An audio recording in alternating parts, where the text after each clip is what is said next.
সাম্প্রতিক সময়ে সামাজিক যোগাযোগ মাধ্যমে আওয়ামী লীগের বর্ষিয়ান নেতা ও সাবেক বাণিজ্য মন্ত্রী তোফায়েল আহমেদের মৃত্যুর সংবাদ ছড়িয়ে পড়েছে। এমনকি আওয়ামী লীগের অফিসিয়াল ফেসবুক পেজ থেকেও দাবি করা হয়েছে তিনি মারা গেছেন।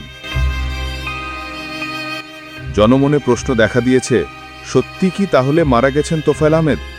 পরিবার ও সংশ্লিষ্টদের দাবি অনুযায়ী এই মৃত্যু সংবাদ গুজব এবং তিনি বর্তমানে হাসপাতালে চিকিৎসাধীন অবস্থায় রয়েছেন।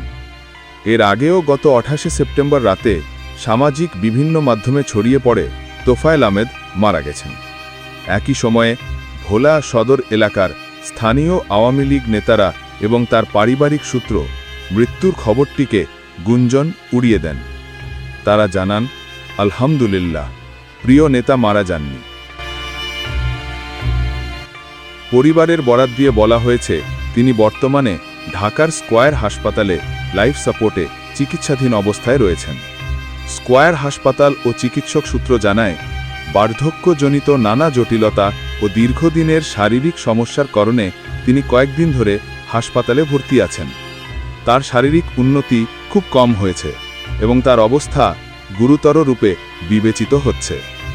এর আগেও অনেকবার এমন গুজব ছড়ানো হয়েছে যা পরে মিথ্যা প্রমাণিত হয়েছে। তোফায়েল আহমেদ 9 বার জাতীয় সংসদের সদস্য ছিলেন। সর্বশেষ তিনি ভোলা 1 আসন থেকে সংসদ সদস্য নির্বাচিত হন। দীর্ঘদিন বাংলাদেশ আওয়ামী লীগের সভাপতি মণ্ডলীর সদস্য হিসেবে দায়িত্ব পালন করেছেন তিনি।